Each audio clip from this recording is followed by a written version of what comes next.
आज हम एक कुंडली एनालाइज करेंगे और ये मैरिज पर्पज से ही एनालाइज करेंगे। एक सभी से रिक्वेस्ट है, जो भी व्यूअर्स मेरे इस चैनल को देखते हैं, आप जब भी कुंडली भेजते हैं तो थोड़ा वेट करें, पेशेंस रखें। मेरे पास बहुत सारी कुंडली आती है और एक कुंडली को देखने में अराउंड 2 आवर्स का टाइम लगता है पूरी तरह एनालाइज करने में, और मैं जल्दी से किसी को भी एनालाइज करके कुछ भी बताना नहीं चाहता। तो आप प्रॉपर एनालिसिस चाहते हैं तो आप 10 to 15 डेज आप वेट करें।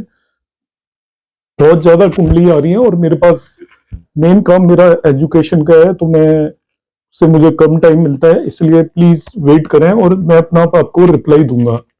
आप बार बार रिमाइंडर्स भी भेजते हैं तो उसका कोई यूज नहीं है, तो आप थोड़ा सा वेट किया करें जब भी कुंडली भेजते हैं। भेजने में कोई दिक्कत नहीं है, आप भेजिए, मैं एनालिसिस करूंगा हर एक कुंडली का। मगर मैं बगैर एनालिसिस किए हुए आपको ऐसे ही कुछ बता दूं, ये मैं नहीं कर सकता। इसलिए जब मैं एनालिसिस करूंगा तो इट विल टेक टाइम। अब आ जाता हूं मैं इस टॉपिक पर। इस नेटिव की कुंडली मेरे पास आई थी और ये मैरिज रिलेटेड मैटर से रिलेटेड है। तो कुंडली में अब मैं थोड़ा सा डिटेल एनालिसिस करूंगा। अभी तक मैं टाइमिंग ही बता रहा था, अब मैं इसको पूरा एनालाइज करूंगा कि इसमें प्रॉमिस भी है या नहीं, और किस तरीके का प्रॉमिस है, क्या ये डिलेड मैरिज है या टाइमली मैरिज है। तो ये 95 का बर्थ है, तो आज के हिसाब से ऑन टाइम ही है, उतना डिले नहीं है। हाँ, पर 29 ईयर के आसपास नेटिव की एज हो जाएगी अभी। तो मैं इसको एनालाइज करता हूँ। सबसे पहले मैं देखता हूँ इसका 7वां भाव, जो कि मैरिज का भाव होता है। तो 7वें भाव को जैसे ही मैं देखता हूँ तो ये मार्स और राहु के बीच में आ रहा है, तो ये पाप कर्तरी में है। तो पाप कर्तरी अपना अपने 7th हाउस के लिए ये पॉजिटिव नहीं है, एक नेगेटिव पॉइंट है, मतलब वो मैरिज को डिले करेगा या उसमें प्रॉब्लम्स क्रिएट करेगा। अब मैं दूसरी चीज देखता हूं कि इसका जो लॉर्ड है मरकरी, उसकी क्या हालत है। तो लॉर्ड उसका 11वें भाव में चला गया है। तो 11वें भाव के अंदर जब भी 7th लॉर्ड जाता है तो मैरिज से रिलेटेड उसको एक तरीके की गेन होती है, फायदा होता है ऐसे नेटिव को। चलो, मैं फायदे की बात अभी कर नहीं रहा, मैं केवल मैरिज से रिलेटेड उस पर रखता हूँ। आफ्टर मैरिज की बातें हम किसी और वीडियो में करेंगे। अब मैं देखता हूँ इसका यहाँ पर क्या मरकरी पर किसी का एस्पेक्ट है क्या। तो ये मून का एस्पेक्ट है। सन के साथ तो मरकरी हमेशा होता ही है, इसलिए उसे कभी एफ्लिक्शन ना मान के चले। और मून इस कुंडली के लिए बेनिफिक है, ये पूर्णमासी के आसपास का बर्थ है, तो बेनिफिक मून का एस्पेक्ट है, ये अच्छा है। मरकरी की पोजीशन बहुत बढ़िया है, ना ही इस पर कोई सैटर्न का एस्पेक्ट है, ना ही मार्स का एस्पेक्ट है, तो इसका 7th लॉर्ड ठीक है। अब हम तीसरी चीज जिसकी बात करते हैं वो करते हैं हम शुक्र, वीनस। तो यहां पर हम वीनस देख लेते हैं, जो कि मैरिज का कारक है। तो वीनस एक तो त्रिकोण में चला गया और अपने फ्रेंड साइन के अंदर है, वो सॉरी फ्रेंड साइन नहीं, मार्स के साइन के अंदर है वीनस, मगर त्रिकोण में चला गया है। ये लग्न लॉर्ड के साथ बैठा हुआ है।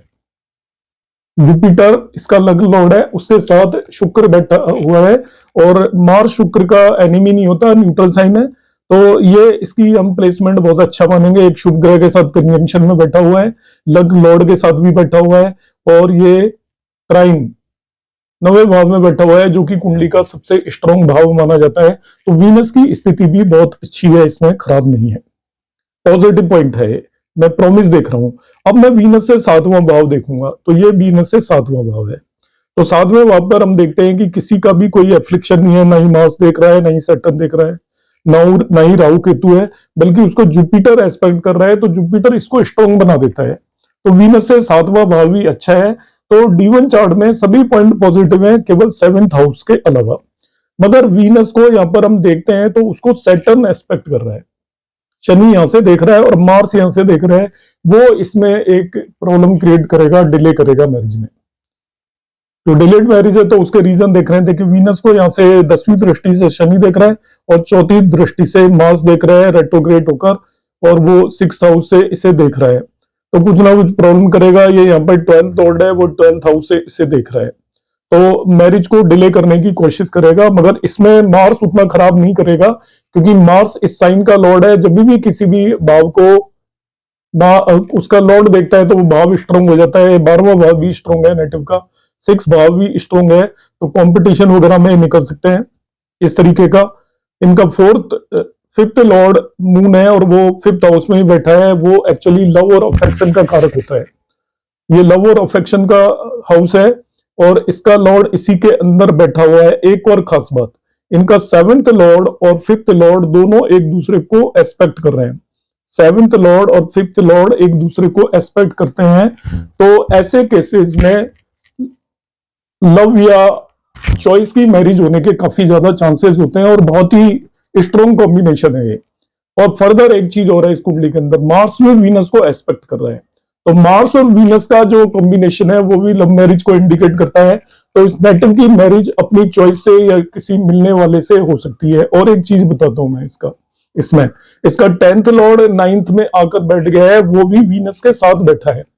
तब जब भी कारक के साथ 10th लॉर्ड आकर बैठा हुआ है, इसका मतलब इस नेटिव की मैरिज किसी जो ये जिस फील्ड में काम करते हैं उसी फील्ड या प्रोफेशन से रिलेटेड पर्सन से भी होने के काफी ज्यादा चांसेस हैं और उन्हें गेन होगा, क्योंकि इनका 7th लॉर्ड 11वें भाव में इच्छा पूर्ति के भाव में चला गया है, साथ साथ वो गेन के भाव में भी चला गया है। तो इतने कॉम्बिनेशंस यहाँ पर बनते हैं D1 चार्ट में। तो D1 चार्ट में मैरिज में कोई डिफिकल्टी नहीं है, प्रॉमिस है, मगर डिले है क्योंकि सैटर्न कारक को देख रहा है और 7वां भाव पाप कर्तरी में है, इसलिए डिले तो है ही। मगर इसके बाद इनकी लव मैरिज भी हो सकती है, ऑन चॉइस की मैरिज भी हो सकती है जिसको ये चाहते हैं। और इनकी जहां मैरिज होगी हो सकता है कि वो बॉय या लड़की की कुंडली है, वो जिस फील्ड में ये काम करती है उसी फील्ड से रिलेटेड हो सकता है। अब मैं इनके D9 चार्ट पर आ जाता हूँ। नवांश चार्ट को हम एनालाइज करते हैं थोड़ा सा। तो नवांश चार्ट में मैं सबसे पहले देखता हूँ कि इसके केंद्र स्थानों की स्थिति। तो केंद्र में 3 अशुभ प्लेनेट है, मगर वीनस केंद्र में बैठा हुआ है, वो इनकी मैरिड लाइफ को ठीक ठाक रखेगा। बहुत एक्सीलेंट नहीं होगी मगर ठीक ठाक रहेगी, कोई प्रॉब्लम नहीं है। केंद्र स्थान एक्चुअली उस भाव को बताते हैं, उस भाव से रिलेटेड रिजल्ट को बताते हैं। जो डिविजनल चार्ट के केंद्र में यदि सभी शुभ ग्रह हों तो बहुत एक्सीलेंट रिजल्ट मिलते हैं, अशुभ ग्रह हों तो कुछ ट्रबल करते हैं। मगर यहाँ पर एक और बहुत इंपॉर्टेंट बात है कि D9 चार्ट में राहु केतु एक्सेस आ रहा है। तो राहु केतु एक्सेस जब भी D9 या D1 चार्ट में आता है तो वो inter caste marriage, inter religious marriage, इस तरीके की मैरिज को इंडिकेट करता है, लव मैरिज को भी इंडिकेट करता है। फिर एक बहुत इंपॉर्टेंट बात D9 चार्ट में भी, D1 चार्ट लव और लव अफेयर को इंडिकेट करता है, मगर D9 चार्ट ये भी इंडिकेट करता है कि वो लव अफेयर मैरिज में कन्वर्ट होगा या नहीं होगा। तो अब देखिए एग्जैक्टली वही कॉम्बिनेशन यहाँ पे फिर बन रहा है। 5th Lord and 7th Lord दोनों एक दूसरे को एस्पेक्ट कर रहे हैं। ये बहुत ही अच्छी कुंडली है जिन लोगों को यदि मैरिज से रिलेटेड अलग अलग चीजों के बारे में जानना है, तो बहुत एक्सीलेंट कुंडली है उस बेसिस पर। तो ये देखिए 7th लॉर्ड, 5th लॉर्ड और 7th लॉर्ड दोनों यहाँ पे भी एस्पेक्ट कर रहे हैं, यहाँ पे भी एस्पेक्ट कर रहे हैं। फिर राहु केतु एक्सेस भी है, इसलिए इनके लव मैरिज होने के बहुत ज्यादा 90% से ऊपर चांसेस है। अब मैं यहाँ पर इसके अंदर 7th लॉर्ड आपकी अच्छी स्थिति में है, ना ही कोई उस पर मेलिफिक एस्पेक्ट है, बल्कि यहां से जुपिटर देख रहा है तो और भी बेटर हो गया जुपिटर। और इनकी कुंडली वर्गोत्तम है, जो लग्न इनकी D1 की है वही लग्न D9 की है, तो वो कुंडली बहुत स्ट्रांग हो जाती है। जुपिटर भी यहाँ पर वर्गोत्तम है, आप देखिए लग्न लॉर्ड वर्गोत्तम होकर डबल स्ट्रांग हो गई, तो बहुत स्ट्रांग कुंडली हो जाती है इनकी। क्योंकि लग्न सेम हो जाए तो वर्गोत्तम हो जाता है, स्ट्रॉन्ग कुंडली हो जाती है। और लग्न लॉर्ड भी इनका वर्गोत्तम है, यहाँ पे भी 8 साइन में है, यहाँ पे भी 8 साइन में है। अब हम बात कर लेते हैं वीनस की। D9 चार्ट के अंदर भी वीनस केंद्र में आ गया, अच्छी स्थिति में है, हालांकि ये न्यूट्रल साइन में है। वीनस के लिए जुपिटर न्यूट्रल होता है, जुपिटर के लिए वीनस एनिमी होता है, तो ये न्यूट्रल साइन में है, कोई प्रॉब्लम नहीं है। और मून भी यहाँ पर अच्छी स्थिति में है, दोनों मरकरी इसे एस्पेक्ट कर रहा है। तो हालांकि मून और मरकरी एक दूसरे के शत्रु प्लेनेट है, मगर फिर भी इस कुंडली के लिए मरकरी बेनिफिक प्लेनेट है। वो सन के मरकरी सन के साथ बैठा हुआ है, तो बेनिफिक तो नहीं है इस कुंडली के लिए। फिर भी ये यदि दोनों एक दूसरे को एस्पेक्ट कर रहे हैं तो कोई प्रॉब्लम नहीं होगी, क्योंकि म्यूचुअल एस्पेक्ट है। वो यदि एक दूसरे को एस्पेक्ट करता है, यदि वो शत्रु होता है तो वो हार्म क्रिएट करता है, मगर म्यूचुअल एस्पेक्ट में वो नलीफाई हो जाता है। और एस्पेक्ट कर रहे हैं इसका मतलब इन दोनों के बीच में कुछ ना कुछ एसोसिएशन होने वाली है। जो जिस भी बॉय से इनकी मैरिज होगी तो मैरिज से पहले का कुछ ना कुछ एसोसिएशन बनता है यहाँ पर। अब हम देख लेते हैं इसका लग्न लॉर्ड भी D9 का, वो भी सही पोजीशन में है, केंद्र स्थान में अपने मित्र राशि में चला गया है, तो वो भी एक अच्छा इंडिकेशन है यहाँ पर।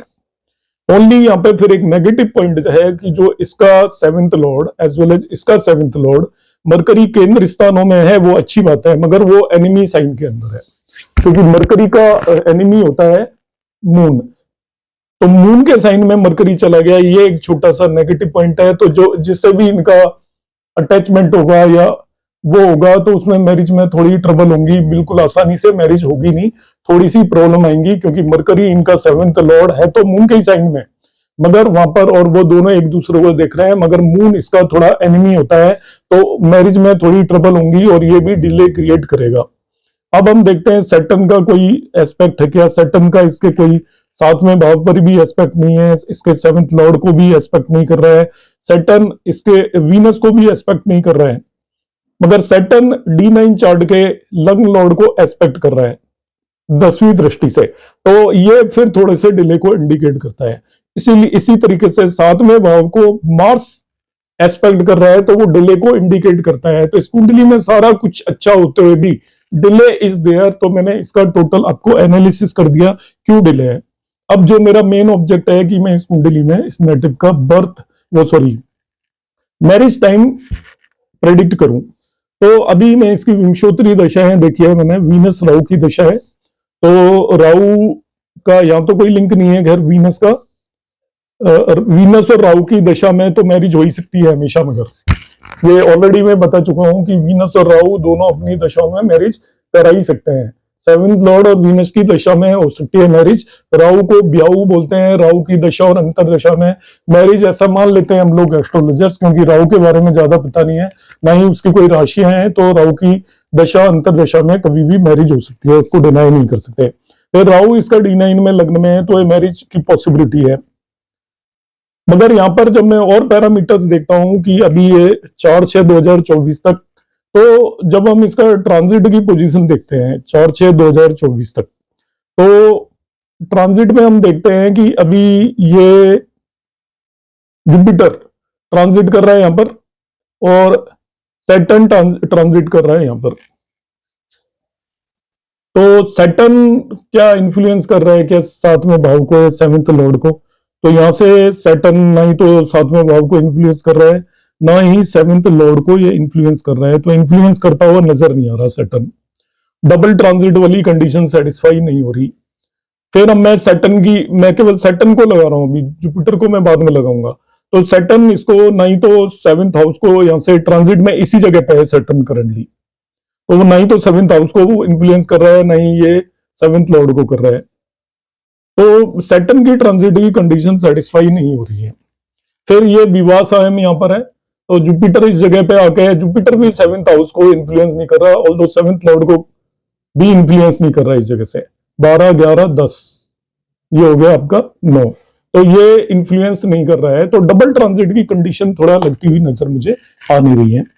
अब मैं क्या करता हूं, इसको मैं एक्सटेंड कर देता हूं, हालांकि जुपिटर यहां पे चला जाएगा तब ये कंडीशन सेटिस्फाई कर देगा, तो जुपिटर से कंडीशन सेटिस्फाई हो जाएंगी, ये मई में यहाँ पे ट्रांजिट कर जाएगा, तो मई में ये ट्रांजिट करेगा, तो जुपिटर सभी कंडीशंस को सेटिस्फाई करेगा मई 2024 में। कैसे सेटिस्फाई करेगा, जुपिटर यहां से 1, 2, 3, 4, 5th दृष्टि से वो 7th हाउस को वो करेगा एस्पेक्ट, ये विवाह सेम प्लेस्ड है उसे भी एस्पेक्ट करेगा। ये नॉर्मल टेक्निक बता रहा हूं, अदर टेक्निक भी मैं इस चार्ट पे लगाऊंगा।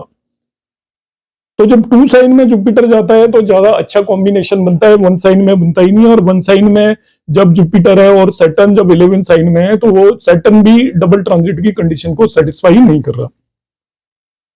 अब तो क्या करें फिर, तो मैंने देखा ट्रांजिट की कंडीशन के बेस पे कि सैटर्न रेट्रोग्रेड हो जाएगा 36/2024 को, 30 जून को रेट्रोग्रेड होगा। अब रेट्रोग्रेड होने से क्या होगा कि रेट्रोग्रेड होने पे सैटर्न को मैं यहां से काउंट करने लग जाऊंगा पिछले हाउस से, तो पिछले हाउस से जैसे मैं काउंट करूंगा, तो ये अब 7th लॉर्ड के ऊपर ट्रांजिट कर रहा है, मरकरी रहा 7th लॉर्ड के ऊपर ट्रांजिट कर रहा है, और उस टाइम पर जुपिटर यहाँ पे होगा। अब सारी कंडीशन अपने आप ऑटोमेटिकली सेटिस्फाई होती हुई नजर आ रही है मुझे कि सैटर्न यहाँ पे आ गया, और भी मैं जो सूत्र लगाता हूँ, टेक्निक्स लगाता हूँ, वो भी सेटिस्फाई होंगी।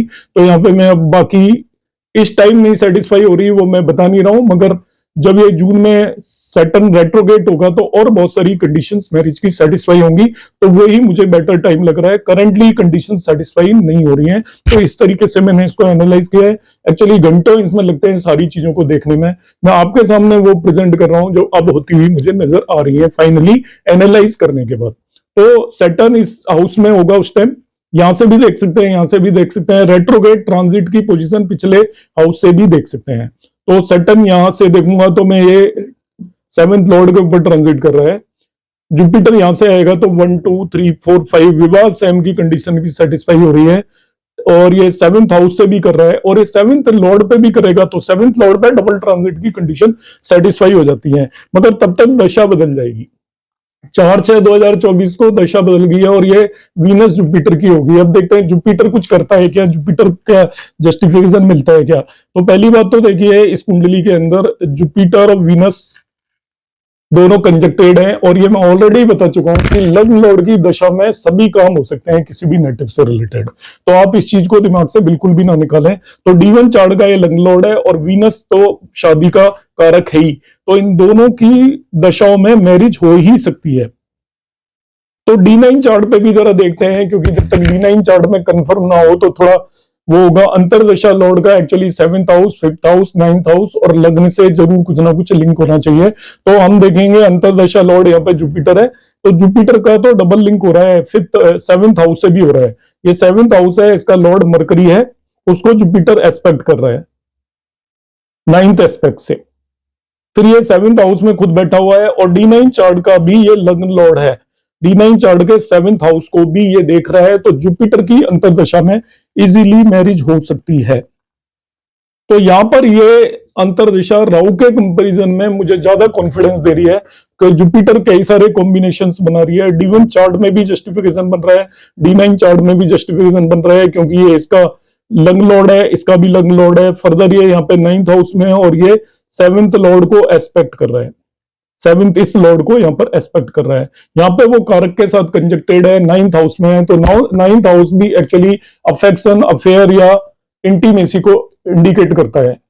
5th to 5th है, 5वां भाव और 9वां भाव, तो वो अंतरदशा इसमें इस मैरिज को जस्टिफाई करती है। तो मुझे ये पीरियड ज्यादा सुटेबल लगा 4/6/2024 से लेके 3/2/2024, तो विंशोत्तरी दशा इसे सेटिस्फाई कर रही है। अब मैं ट्रांजिट लगा के मैं ऑलरेडी बता ही चुका हूं, डबल ट्रांजिट सेटिस्फाई कर रहा है। सैटर्न क्योंकि यहाँ पे हो जाएगा, यहाँ से वो इसके ऊपर ही लॉर्ड पे कर रहा है, जुपिटर यहाँ पे होगा, वो इसके लॉर्ड को भी एस्पेक्ट कर रहा है, विवाह सैम को भी एस्पेक्ट कर रहा है, 7th हाउस को भी एस्पेक्ट कर रहा है। अब थोड़ा सा हम देख लेते हैं चर दशा।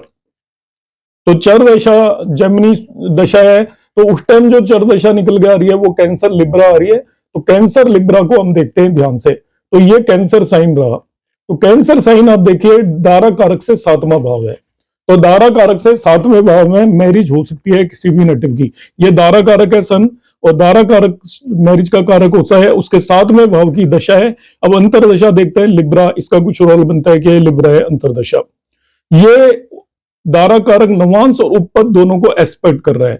आप जेमिनी सूत्र में, मेरी जिसने नहीं देखी होगा वो शुरू से सीरीज मैंने शुरू की हुई है, आप देखिए, मैं 5 वीडियो अपलोड कर चुका हूं, आपको जेमिनी अच्छे से आ जाएगी। मेरे वीडियो देखने के अलावा आपको बिल्कुल मैंने पूरा एक्सप्लेन किया है, आपको कोई भी नहीं कराएगा, और उसमें कंप्लीट मैंने कुछ भी मिस नहीं किया हुआ है।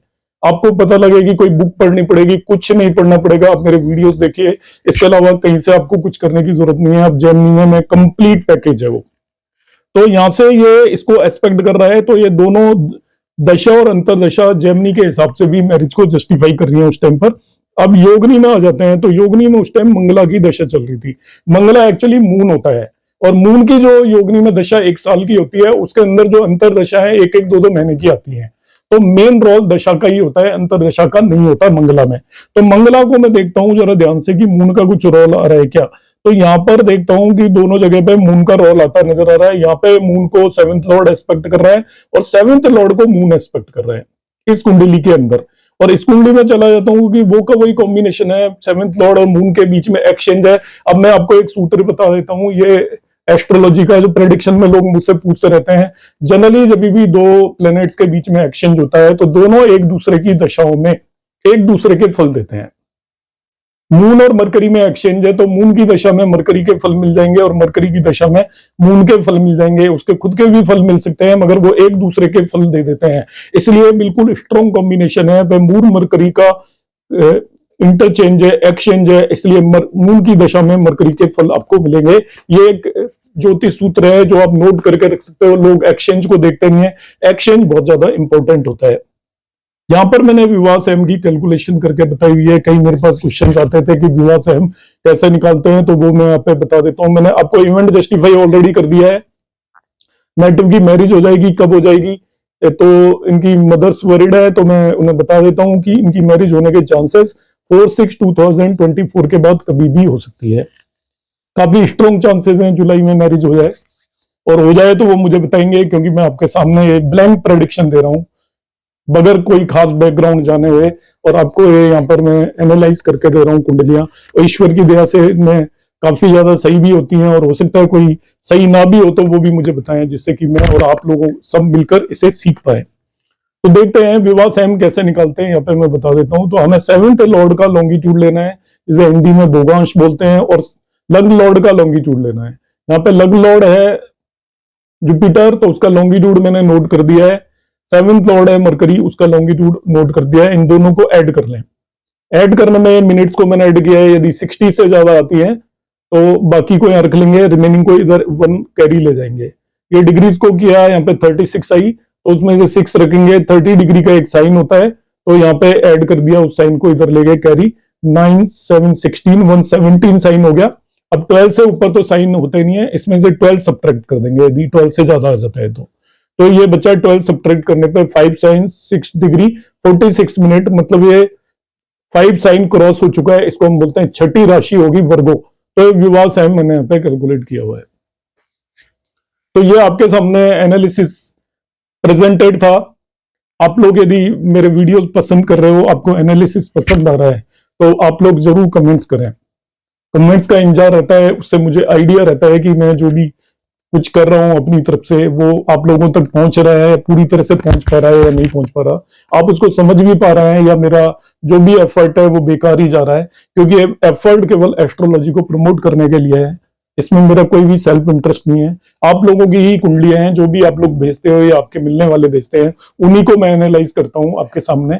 और ये मेरा ऑब्जेक्टिव ये है कि आप लोग खुद सीख पाए और एनालाइज कर पाए, क्योंकि प्रेडिक्शन सिखाने वाले लोग बहुत कम हैं। आपको इधर उधर राहु इस घर में बैठ गया, वीनस उस घर में बैठ गया, ये यहाँ पे बैठ गया, वो वहां पे बैठ गया, इस तरीके के वीडियोस यूट्यूब पर भरे पड़े हैं, मगर प्रेडिक्शन ज्यादातर लोग बताते नहीं है। तो मेरी कोशिश ये है कि मैं प्रेडिक्शन अब लोगों को सिखा पाऊं, और उसमें आप लोगों का सहयोग इस तरीके से जरूरी है कि आप क्या चाहते हैं, आपको कौन सी चीज मेरे वीडियो में अच्छी नहीं लगी या समझ में नहीं आई, या और क्या वेरिएशंस आप चाहते हैं, उस तरीके से मैं यहाँ पे दूंगा। अभी मैं विवाह सीरीज पे फोकस हूँ, इसके बाद मैं प्रोफेशन सीरीज लाऊंगा, मेडिकल सीरीज लाऊंगा, सभी लेकर आऊंगा। सभी लोग पेशेंस रखें, 25-30 वीडियो हर एक चीज पे बनाऊंगा, तभी आप लोगों को समझ में आ पाएगा कि मैं किस तरीके से कॉम्बिनेशन को लगा रहा हूँ। नमस्कार।